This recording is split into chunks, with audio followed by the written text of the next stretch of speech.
Hi, friends. We are on day 2 talking through heart-centered sales calls and converting. And I'm so excited to talk to you today about what to do on the actual sales conversation itself. Yesterday, we talked about what to do before the sales conversation to make sure it converts. Today, we're going to talk about the actual sales conversation itself.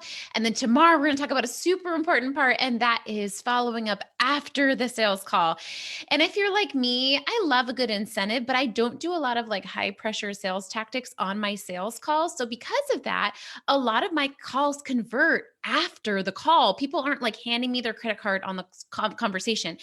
And like, hear me out. Like, I don't think it's like wrong or immoral or unethical to take someone's credit card on the call or do an incentive. It's just really not my style. And so, because of that, I do have a lot of my calls convert after the call itself.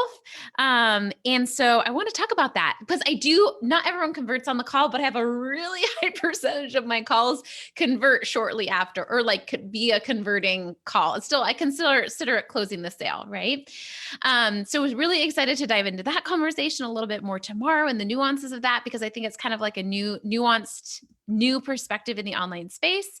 But today I want to talk to you about the actual sales conversation itself and what you can do to close the sale. Does that sound good? So let me know if you're watching live, say hey to me, or let me know if you're watching the replay with hashtag replay. Because I think this is such an important conversation, right? I'm going to go a little bit through my own personal discovery call outline, but know that this is a bonus if you buy the sales call masterclass this week. It's $47, my best masterclass. Walks you through a heart-centered sales conversation. But if you actually watch the masterclass you buy, the bonus you get is my exact discovery call script. And so I'm going to share a little bit with you today, but if you want to get like the exact script and dive in deeper, make sure that you get the masterclass and you watch it because I don't just want you to get the class, but I want you to actually watch it.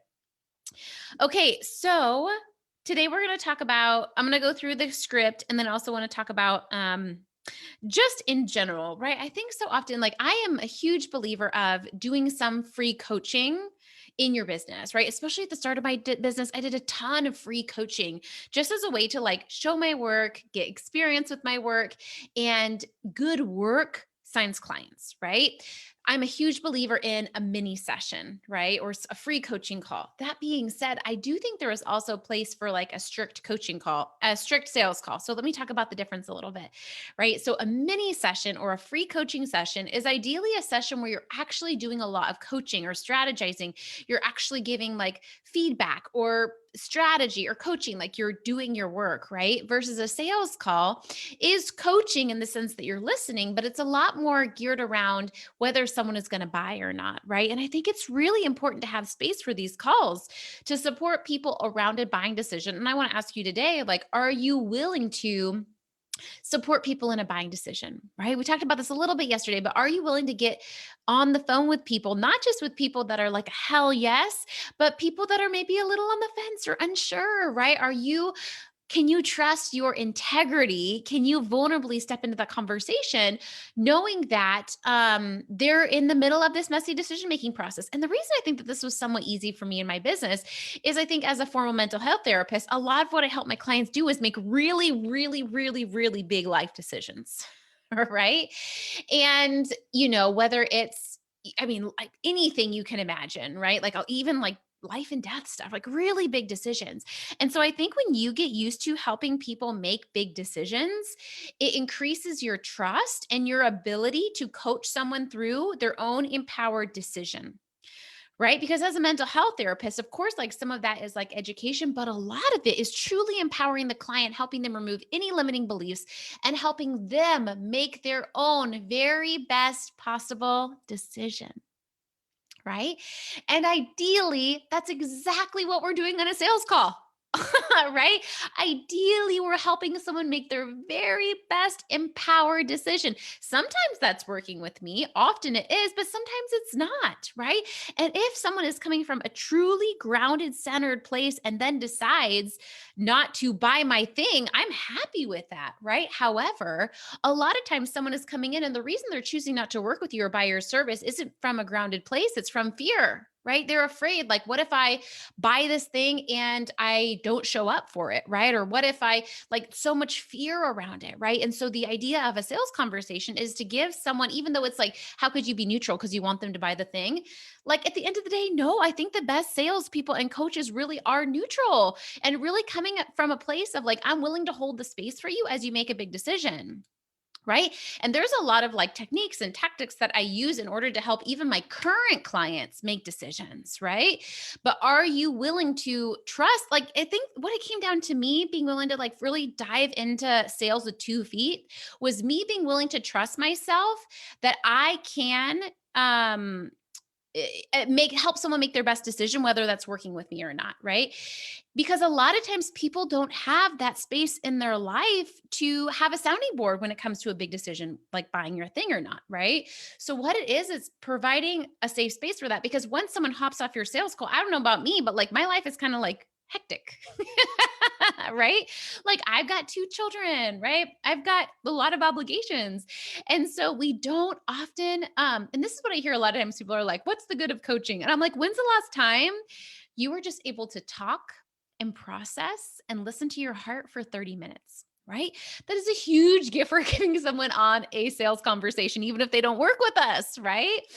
And it's just remembering that, like, you really are giving someone that gift to just think for a minute, quiet their thoughts, ask them good questions, ask them honest questions, and help them really get clear on like 2 things. My objective in a sales call is 2 part, right? Number one, I want them to make a buying decision whether they're going to buy my thing or not, right? So they're not like in limbo. Limbo decisions are not good, right?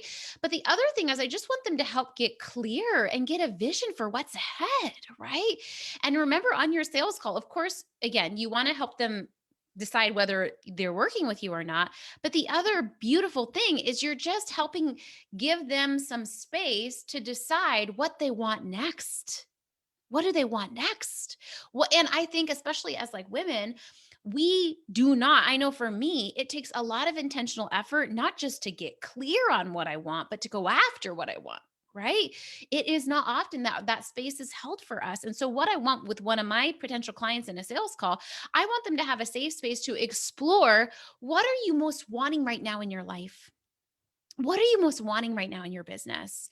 And that takes work and guts to even say to a coach, to even say to yourself, let alone to everyone else or to take action on it, right?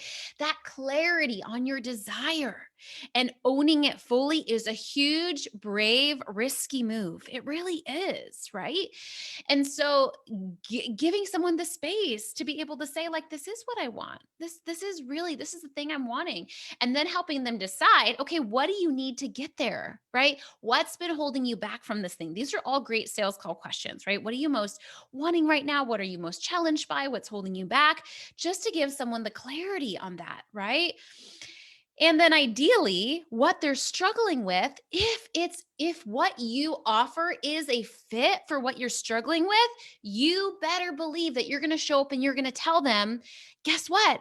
I offer this and I would love to help you. It's like a custom sales pitch, right? Like everything you just said, by the way, that's what I do. I would love to help you with it. This is exactly what it would look like for your life or business. So many women I talk to forget to do that part on a sales call, the pitch, right? And all a pitch is taking what you listened to on the call, what you heard, and authentically saying, by the way, all that stuff, I can help with that. And I would love to. And here's how. And what questions do you have for me? Right? When's the last time on a Facebook Live, on a sales call, on an email, you said, hey, that thing you're struggling with, I would love to help you. And here's how. And here's some of the clients I've helped with this. And here's how it's worked out for them. Right. And so that's one of the missing links that I find for women is, a lot of them are good listeners, right? They are doing good at listening on the call, but they're not stopping to transition to the sales part of the sales conversation. If you've been one of my programs, you know that I fully believe that halfway through the sales call is when the sales part should start. Right. A lot of times people are like, I had a sales call, but I didn't really sell. I just kind of listened to them, which is fine. There's a space for free coaching, but also there's a space to like take a stand and say, like, here's how I can help you. Right. So that's one missing link, the pitch. Another missing link is asking for objections. Objections are not your enemy. Objections are your friend. Objections are a real human's concern with making a change or buying your product. I don't know about you, but I have lots of objections, right? When I'm about to like purchase a new product or when I'm about to try something new in my life, I have questions. I'm curious. I'm Googling, right? Why do we make it wrong for our clients to Google with us? Instead of avoiding objections and being afraid of them, I welcome them. I'm like, I know you have them, so might as well get them out there. I know you have an objection, so might as well talk to me about it, right? What's holding you back? So, what you want to do on a sales conversation is you want to ask, you want to say, what's most holding you back? What hesitations do you have? What questions do you have for me? Right? A lot of times people will say, oh, they didn't have any objections. I'm like, did you ask for an objection? Did you ask what's holding them back? Same thing in like a group launch, right? You could also do this on email or social media. I'll say in an email, hit reply and tell me what's holding you back right now, right? I'll say what's holding you back. And when we neglect to ask for the objection, we're not getting to the juiciest part of the sales call. And what I want you to do next time you're in a sales conversation or next time you're in a big launch, I want you to celebrate every time someone has an objection, a question, instead of like being offended by it. I love it because what it signals for me, if you guys have read my blog post on buying cues, you know that objections are one of the biggest buying cues. People would not have an objection unless they were seriously interested in what you have to offer. Right. So, what that tells me, if you're on sales calls and you're not hearing objections, either the person isn't very serious about what you have to offer, or you are not creating the safe space for that, or you're not asking for it and getting to it. Does that make sense? And so make it a goal to get to objections on every single sales conversation instead of avoiding them. The juicy part starts when the objections start. That's when the good part starts, right? Because then you're having an authentic conversation around like, what are your hesitations? What are your questions? Are there hesitations based in fear or are there hesitations, legitimate questions, and you can answer it? Right? We don't know until we get there. We don't know if it's like, well, I wanted to know what happens if I miss a call for the mastermind, right? Or I want to know, what are other clients who have been through this? What have been their results or experience, right? We don't want to assume what their objections are, right? However, the more we do calls and the more we launch our programs, the more we already know what our potential clients' objections are.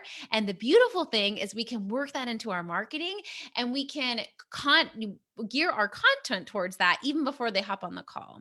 Okay. I also want to talk through, someone asked me this morning, okay, what happens if you're hearing a lot of yeses on the call, but they're not converting? And I hear this from a lot of my clients, right?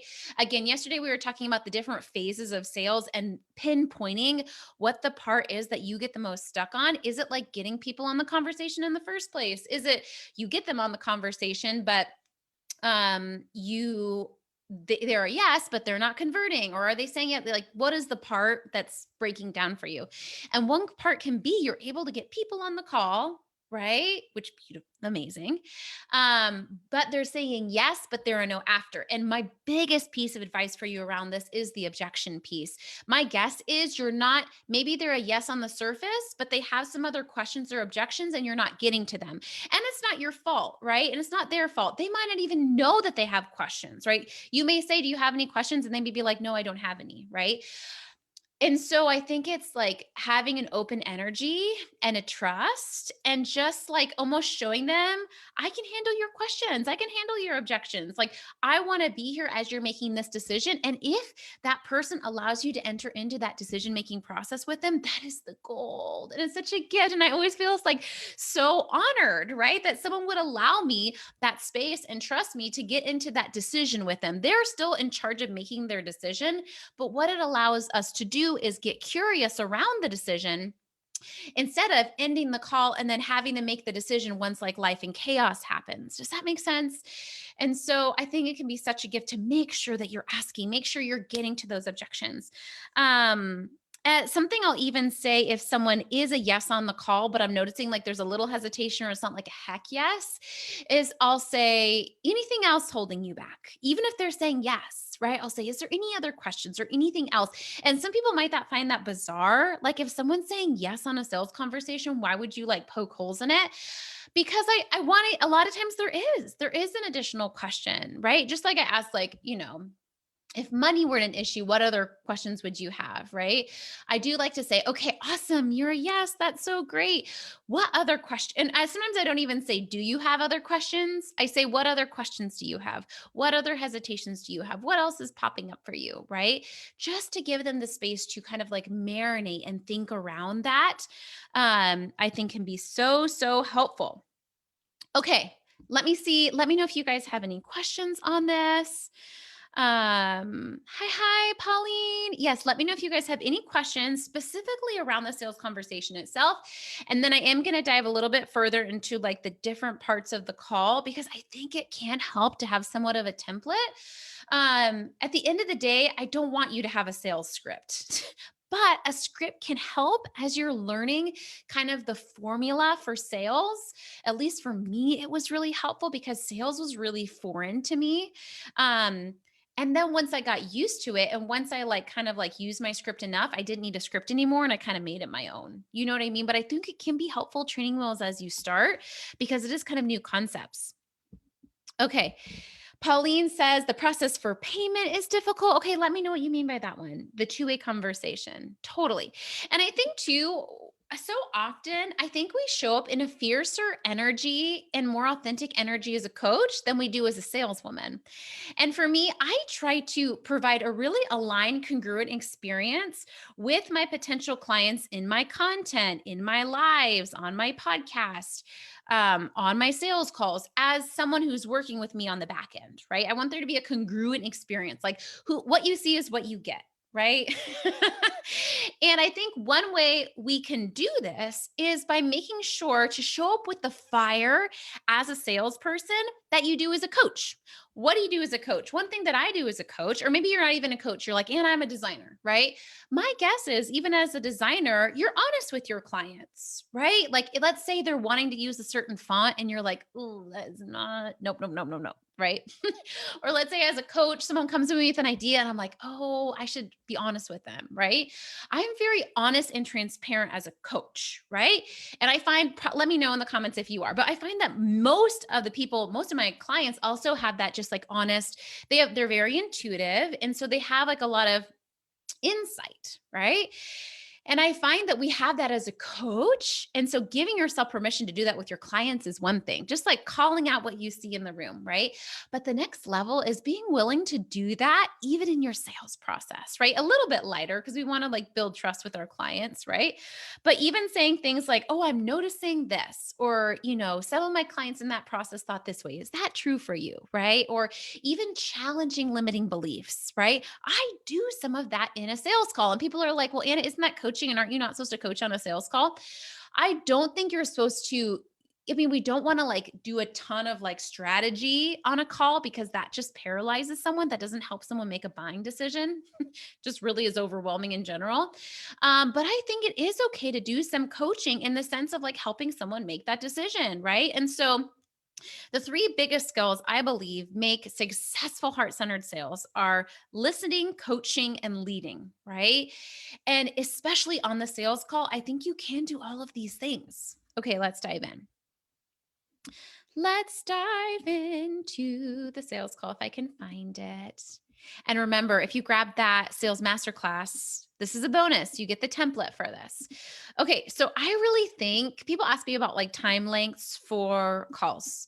For actual client calls, I love 45 minutes. For discovery calls or clarity calls, I love 30 minutes. I just think it's a good amount of time to get to know someone. Um, Sometimes if I'm really booked out, I'll do 15-minute calls, but usually I do 30-minute calls. Um, okay. I'm going to go through the overview. Okay.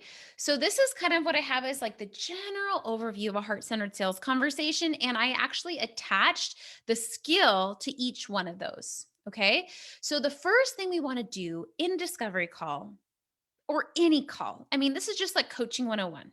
Kind of want to do a course on coaching 101 because I'm obsessed with coaching, is build rapport. And you know this, right? You know this, but I think sometimes when we get nervous on a sales call, we forget it. We forget that like at the start of any relationship, whether it's a dating relationship, whether it's like a new girlfriend and you're kind of like, dating to see if you can be friends, right? Making a new friend.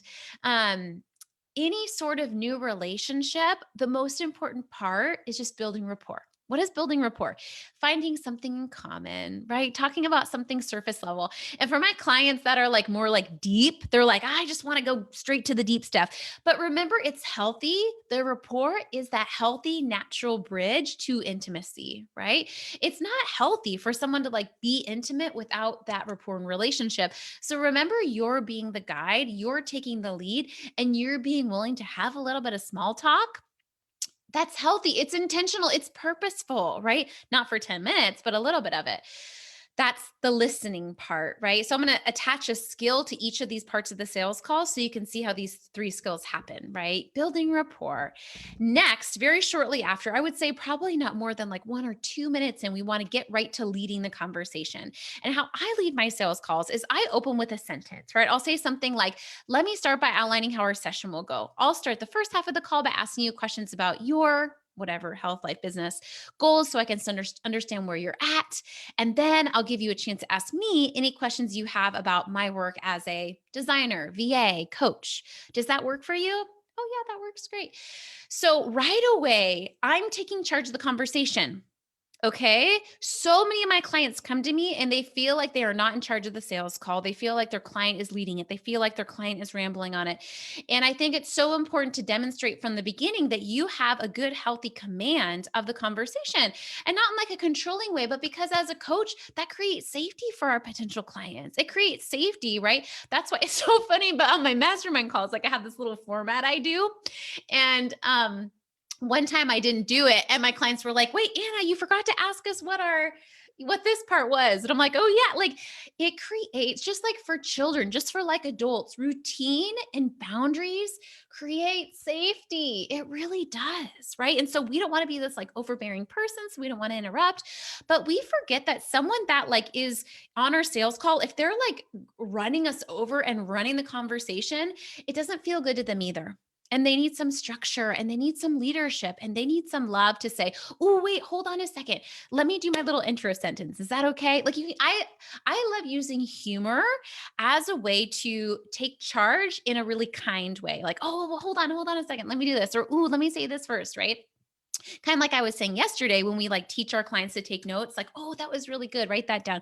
It's like not overthinking, right? And so one of the most, again, important things you do at the start of the conversation is like that leadership piece, right? Of like, okay, this is how the call's going to go. And I do this with all of my calls, with clarity calls, which is a sales call. I also did this at the start of my business when I did free coaching, a mini session, which I lead differently than a sales call, but I do sell on it. So I lead the mini session different. Also a one-on-one sales call, I lead different. Also a group call, I lead different. But the commonality is for all of those calls, I'm creating boundaries, I'm creating structure, and you don't have to like be weird about it. It's just being mindful and intentional. So the best way you can create that structure and that leadership for your sales call is to create an opening sentence, an outline sentence. Um, and you can use mine or you can create your own, but it's just letting them know this is what you can expect to experience. It's almost like I think like during a yoga class, right? This is what the class is going to look like. It just kind of creates an ease and a trust. And we also want to know if that potential client, how they're going to react to a little bit of leadership, right? Because I'm a huge believer in client led coaching, right? Really like trusting the client, really like going off of their lead. However, I do think that there is an edge of leadership that sometimes as women we're hesitant to do, but I find create safety. And we want to know that that person is going to react well to that, because as a coaching client, they're going to need to take a little bit of leadership. They're going to need to be able to take a little bit of direction. And so I think it is just so helpful knowing like, how are they going to respond to me creating the container? Because that's my job, right? My job is to create that container. Okay. That's the second part. Next part, you built rapport, you outline the section. Next is you're going to get clear on the problem. I talked a little bit about this, right? And here's a sentence I have around it. Based on your pre-survey, because yesterday we talked about that pre-survey. I know you have that pre-survey done now, right? I can see that you feel most challenged around XYZ. Can you tell me more about this? Right? So we're asking them to extrapolate upon what their challenge is. Even if you know, ask them again, ask them in their own words. Because I think so often, again, we don't have that space to even articulate where we're most feeling challenged. I've told several clients this week that have like kind of brain dumped for me. Oh, it kind of sounds like you've already made a decision. And here's what I'm hearing you say your decision is. And then they'll say back, oh, I think you're right. I have made a decision. I just didn't realize it. Right. And so it's powerful to have someone articulate their challenge for both of us because we can't blah, blah. We can't reframe, redirect all of that if we don't even know what the problem is. And this skill, the skill for this one is coaching/listening because we want to listen. We want to listen. We want to be fully present, right? We want to turn off all of their distractions and we just want to give this person the gift of our undivided attention. Even if that person never works with me, I'm like, you know what? I'm going to show up. I'm going to give them this gift of just listening with my whole heart and then doing my best as a coach to use my coaching skills to help them get clear on their problem. Because so often we don't even know what our problem is. And that's half the problem. How can we know if the solution is the right solution if we don't even know our problem? Right. And that helps me as a salesperson too, because I don't want to sell someone my thing if their problem isn't what I'm helping them with. Right. And I'll tell them right away, oh, actually, based on your problem, I don't recommend my solution. Here's what I recommend. Right. But if it is my solution, then I can say it wholeheartedly. Right. So some of the coaching skills you could use to help get clear on the problem, again, are listening. Also, reflecting, so saying it back to them, also reframing it, also helping them clear limiting beliefs around it. Okay, next is recap and outline next steps. So I actually have like a lot of questions that I ask, and I include this in the sales call template, right? But the next main part of the call is recapping. This is what I heard you say, right? What I'm hearing you say is this is where you're feeling stuck. This is what you're most wanting. This is where you most need to go. These are your action steps, right? If you want to do that. And then sharing your offer. Again, this is like switching back to leadership again. So you've done a lot of listening and coaching. You did a little bit of leading at the start of the call. You're going to do leading in the middle of the call by saying, based on what you said, that pitch, I can help you. And this is how, and this is what it includes. And again, I think we forget to make it custom based on what you said. This is how I see this program helping you grow. If you listened well, this is going to be the easiest sale ever, right? Because you can say really articulately based on exactly what you said, this is how this program will help you, right? Next is asking for those objections, right? Oh, sometimes I actually don't share a lot about my program on the call. I'll ask them first what questions they have, right? Because some people may want to know the price. Some people may not care about the price at all. Some people may want to know about what support includes. Some people may want to know, like, instead of rambling on about your program for 20 minutes in the sales call, and I'm just saying this with love, okay? Ask them what they need to know about the program. They may not care about what you think is important. You guys, I went to a gym one time and I went on this gym tour and they were showing me all these features about the gym. I could not care less. You want to know the one thing I cared about the gym? I cared about if they had a good kids center and if it felt safe and if I trusted the humans that were watching my kids in the kids center while I was working out. And this sounds wild, but I didn't even care what the rest of the gym looked like. Because as a mama, I can get my fitness on anywhere. I don't care. Give me a treadmill, give me a pool. I don't care. But what matters most to me is, what does your kids center look like? Is it safe? Do you background check your people? And this salesperson was rambling on forever about everything else that didn't even matter to me. And you know what would have sold me on the gym is asking me, what questions do you have? What matters most to you when it comes to picking a gem? And I would have said, definitely the kids center. Right? Does that make sense? And so I think we forget, and also, like, we talked about this a little bit yesterday, but like we have our own buying patterns, right? Like maybe you buy early, maybe you buy on cart close, right? Maybe you really care. Maybe you're short on money. Maybe you're short on time.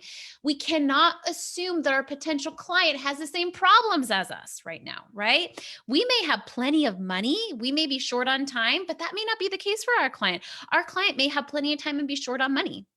Right? Same thing with features. It may matter a lot to you. like how long, like the nuts and bolts of how long sessions are, how many worksheets you get. Another person may not care about the worksheets at all. They may care about the between session support, right? So the reason I'm saying all this is I just cannot emphasize and underscore the importance enough about starting where your potential client is, right? And like I really when I'm getting to this part of the sales call, my answer will be 20 seconds or so to describe my package and I'll ask, "What questions do you have?" and let them lead talking about my service based on where they're most concerned, right? Is it what it includes? Is it the price? Is it what type of people are a best fit for this? Really doing that. But we do want to share about our offer. Just keep it short, right? And do not do the thing, my loves. Do not do the thing where you're like, oh, I'll email you about my offer afterwards. No, no, no. You're talking about the offer right then and there because that's how we're going to get to the most juicy part, those objections, right? A lot of my clients, too, that are designers or are VAs, this is where I help them productize or package their work so that you have concise packages so that you can talk about it on the call, right? A lot of my clients who are either accountants or website designers come to me and they do custom proposals. There's nothing wrong with custom proposals. However, I think it can be valuable. And this is what we do in Sell with Heart too. But to create a clear package or offer, that way on the call, you can give them a price. And I know it's super vulnerable and I know it takes work, but then you can actually answer their questions. If you don't give someone a price, if you don't give someone a clear answer, they're not able to say right then and there what their objections are. They don't have enough information. And so I think so often we pad ourselves from that by being like, oh, I'll email you about that. Oh, I'll send a follow up thing. I'll send a proposal, right? When in general, and if you do that, and if you do have a proposal business, you better be booking a follow up sales call after they see that proposal. Okay. So you're not going to get out of it. But ideally, we're able to say, this is what it includes. And then again, my favorite question: what are your hesitations? What questions do you have for me? Not do you have questions? They have questions, right? What questions do you have? What are your hesitations? What's holding you back? And and then the most vulnerable part of the sales conversation, pausing. We don't allow enough space. I mean, in coaching in general, I work on this too. But in our sales conversations, we're nervous, we're insecure, and so we don't pause. What are we nervous about? What are we nervous about, my love? There's nothing to be nervous about. And so giving space and pausing, right? The pause after the objections. Also, another great place to have a pause in your sales conversation is just like asking if they want to buy it, right? Like, this is my package, this is my offer. Does that feel like a good fit for you? Pause. And then at the end of the call, a lot of times they'll say, like, okay, what do you feel like your next best steps are? Pause, right? Use the pause because that's where you're giving them space to think. They don't know. They don't, most people don't come. I mean, some of my clients, potential clients, come to the sales call with questions, but a lot of people don't. People are busy, right? And so give them a dang second to think what their questions are. Let their mind percolate, right? I think we get so scared of rejection that we forget, like, to just open to the truth. You have good work. And if you let the truth and silence leads to truth, right? And what if you believe that the truth for most people that hop on a sales call with you is your product or service is the best fit? Like, that's the truth.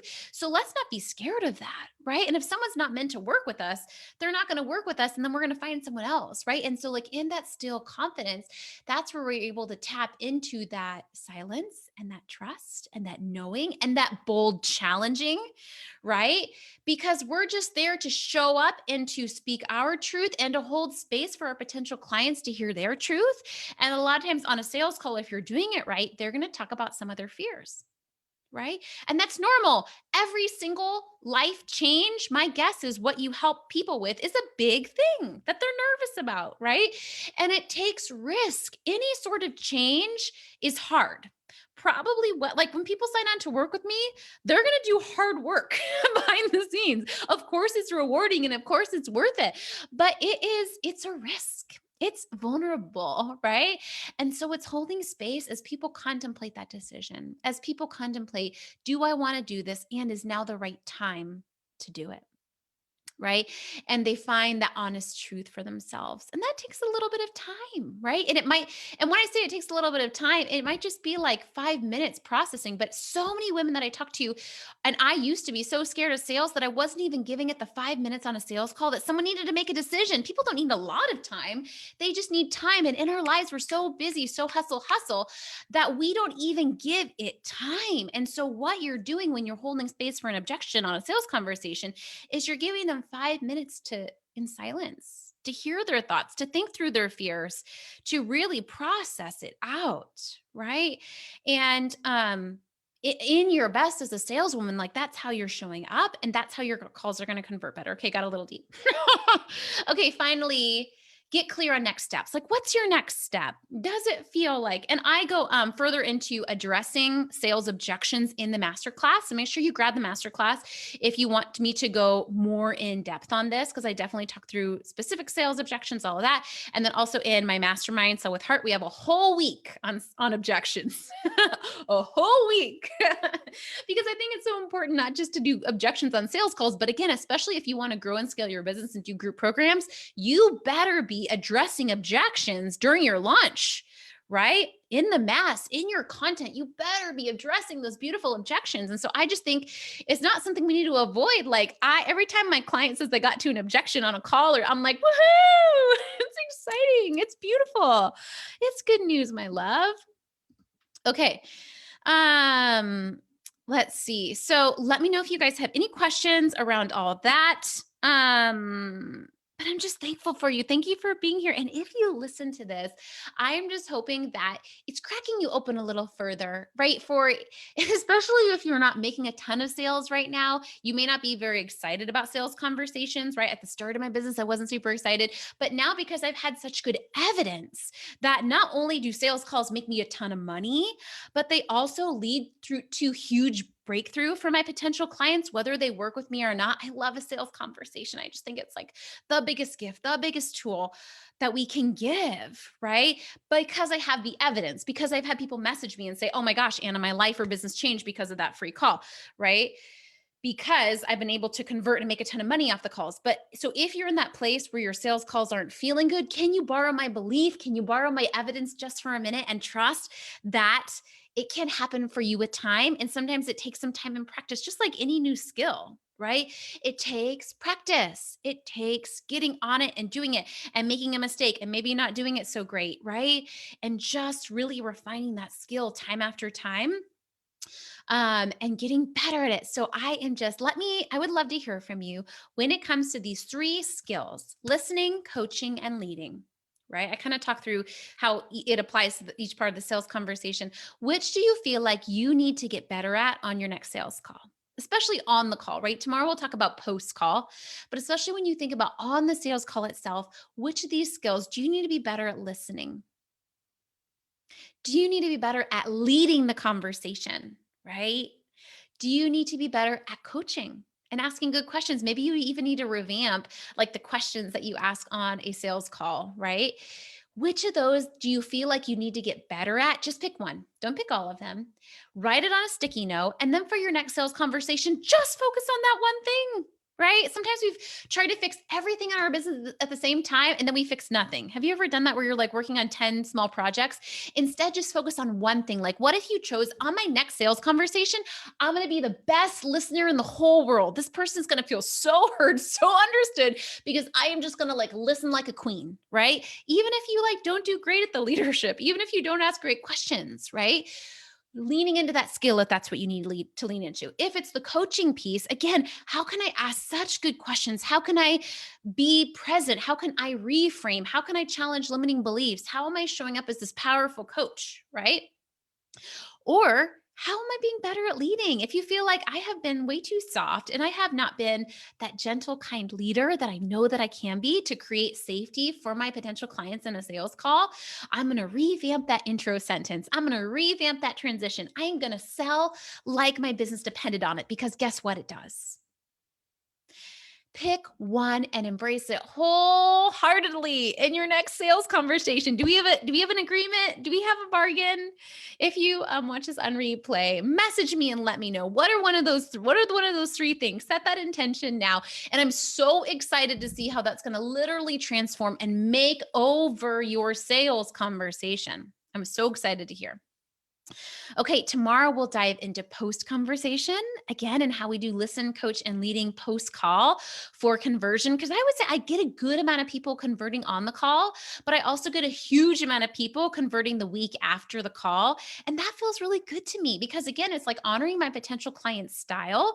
And some people are really good at making like quick decisions, and some people prefer to think about it, right? Some people, when they say, like, I want to pray about it, I want to journal on it, I want to talk to my partner, maybe that's not an objection. I mean, maybe it is. We can talk about that, right? But maybe it's not. Like maybe they actually just want to talk to their partner, right? Like maybe they actually just want to journal about it. Maybe they just want to sleep on it because it's a pretty dang freaking big decision. And I don't have anything wrong with that because I don't know about you, but for me, I do the same. I don't like to make impulsive decisions, and I do not. Sure, I want my people to come to me making decisions they feel really good and grounded about, not like impulsive. I mean, it's different if you feel like intuitive, quick yes, right?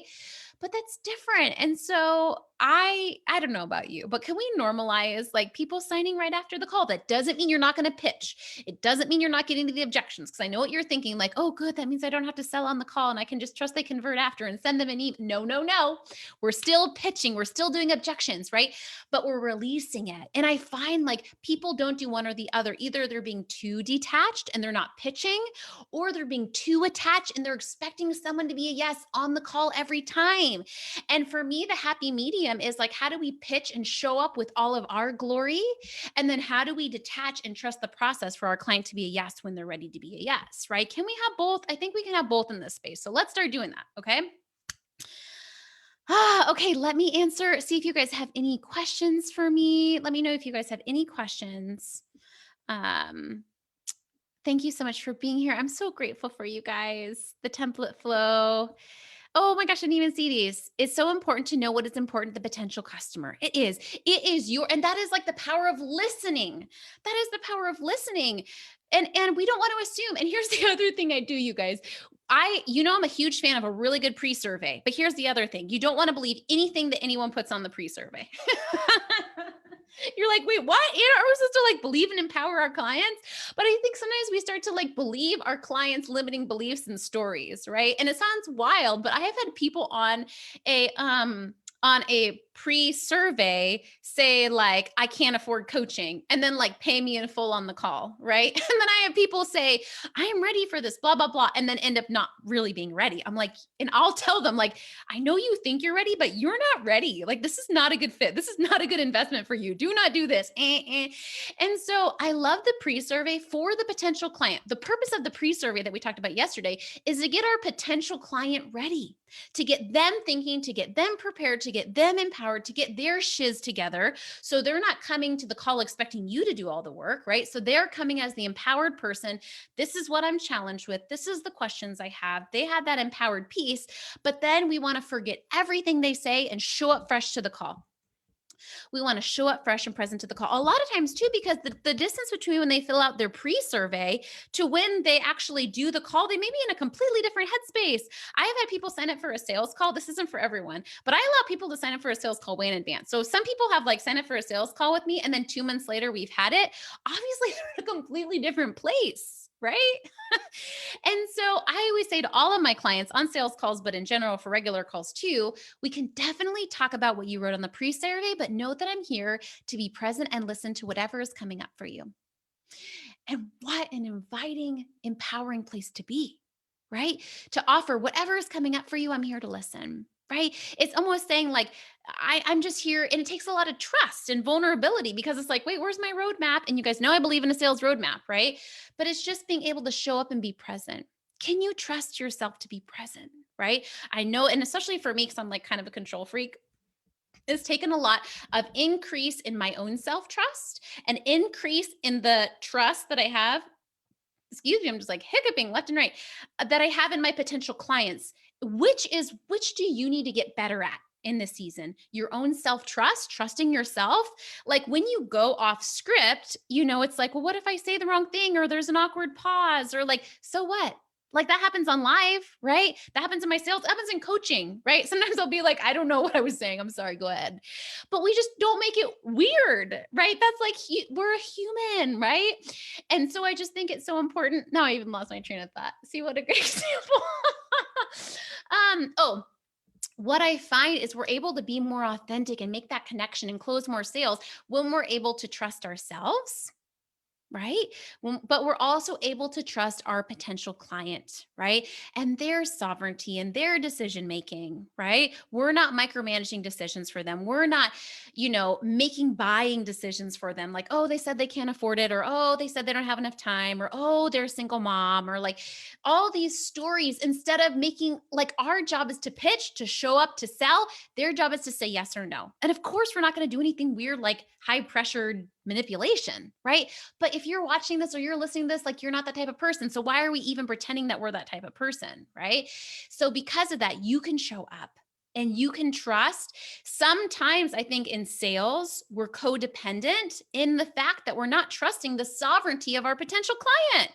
We're not trusting them to say yes and no. We're not trusting them to make their own money decisions, right?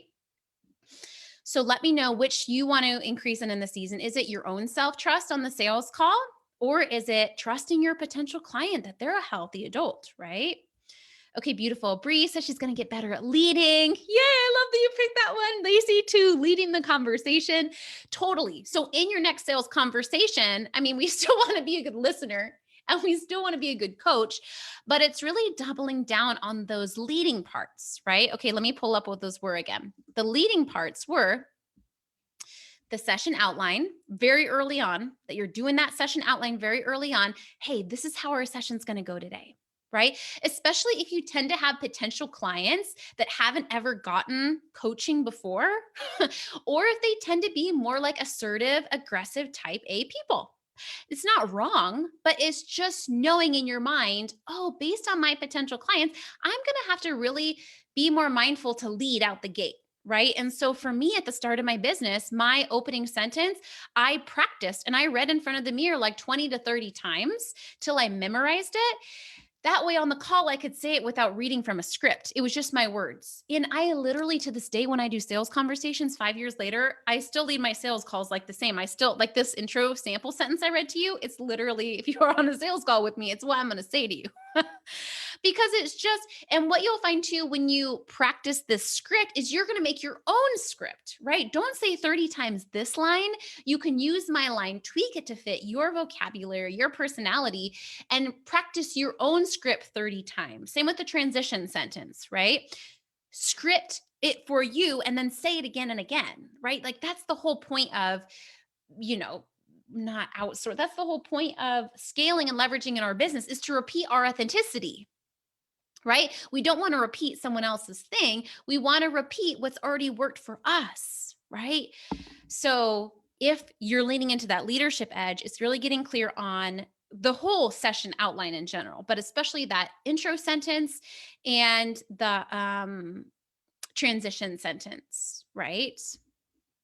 Okay, beautiful. I love that. Hope this was helpful for you. I will see you back here tomorrow where we're going to talk about post conversation, right? What are we doing after to convert sales? Because I would say at least like half of my sales are post call. Again, because I'm not someone that does like if you sign with me on a sales call or if you sign in the week after, I don't give an incentive for signing on the call. Again, it's not wrong if you like to do that. I just personally don't. It doesn't align with me.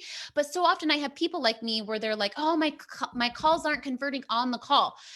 And I'm like, "Well, are you even setting your call up that way? So like why would you measure it that way? Why would you put a barometer that you're not even trying to do, right?" And so for me, I close a significant number of my sales right after the sales call, and that feels good to me. I don't remember why I was saying that. Do you guys have any other questions? Any other thoughts as we wrap this? Oh, so I was going to say, so tomorrow's conversation is going to dive deeper on post conversation, how to actually do that, how to listen, coach, and lead after this conversation, how to follow up, how frequently to follow up, what to say when you follow up, when to do a second call for someone. All of that stuff I feel like is not talked about enough in the online space. And I feel like, remember, we follow up in different ways, right? I feel like follow up includes one on one follow up, but I also do a lot of leveraged follow up. What does that mean? Right? I really consider, like, when I do conversion events online, when I do content, all of that counts as a touch point. So if you're overwhelmed by the thing of like, people need 7 touch points in order to buy, that doesn't mean you have to private message them 7 times in a row. No, no, no. That just means they're doing some sort of connection with you 7 times, right? They're reading a piece of your content, right? A friend recommends you, they're getting an email from you, they're on a sales conver, all those little touch points, right? So we're going to talk about touch points tomorrow, making a note so I don't forget. And then we're also going to talk about just post call conversion in general. Okay. Hope you have a beautiful day. Thank you so much for joining me. I just know that I do not take this time that you spend with me lightly. I know you have a lot of places that you can be online, and you being here live with me is just such an honor, such a blessing. And I just hope that you got exactly what you needed out of today's live. And I will see you on the next one.